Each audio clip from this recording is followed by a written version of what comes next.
মৃত্যুকূপে পরিণত ৬ নং জাতীয় সড়কের মালিডহর থেকে বদরপুর অংশ। মঙ্গলবার কালাইন অল্পের জন্য বড়সড় প্রাণহানির ঘটনা থেকে রক্ষা পেল।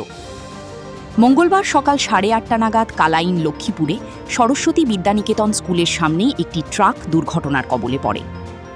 ট্রাকটি নিয়ন্ত্রণ হারিয়ে ৬ নং জাতীয় সড়ক সংলগ্ন সরস্বতী বিদ্যানিকেতনের গেটে ধাক্কা মারে।